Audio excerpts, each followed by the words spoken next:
So, you want to learn how to color and render skin? Well, let me tell you, you might have come to the wrong place. Get out! I'm not a professional, I can't tell you how to draw, but I can tell you my process, and who knows, maybe you'll get something out of it. My name's Elijah. I'm a young, scrappy, self-taught digital artist who has no idea what's going on, and in this video I'm going to show you a few tips and tricks I've learned when coloring and rendering skin. Before anything, I do apologize for my lack of a quality microphone. We are on that starving artist budget. So let's take a look at these masterpieces here.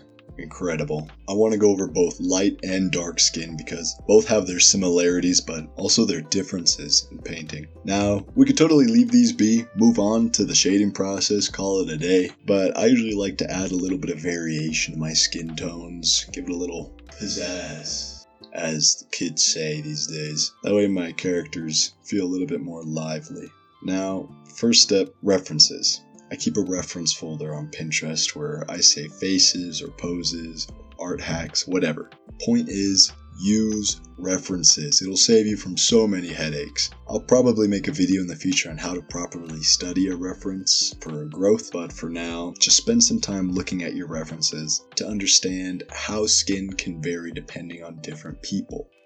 For example, older folk will have different hues and textures to their skin when compared to younger folk.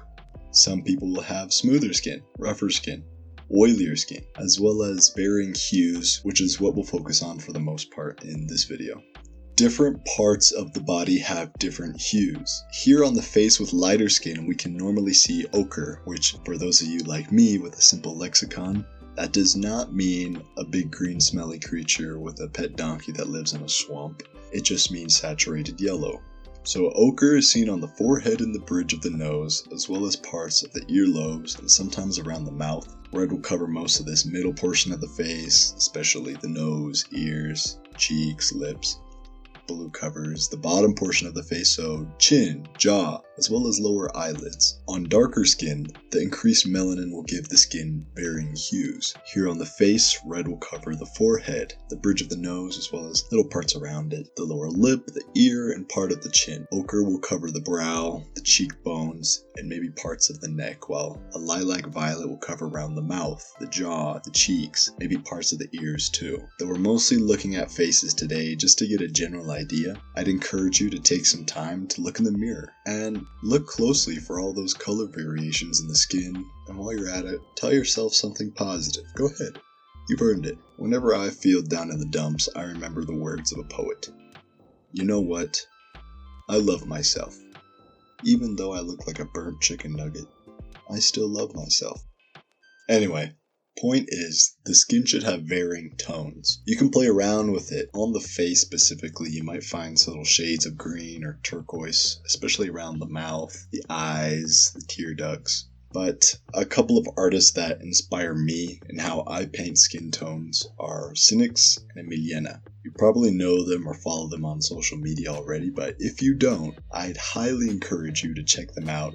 Study their art, get some inspiration from them because they are the masters. Other than the face, different parts of the body will have different hues as well. We'll keep this simple. I won't go too deep into anatomy because I do not feel qualified to explain anatomy, but I would say that if you want quick, simple variation with your skin tones, focus on areas of high blood pressure.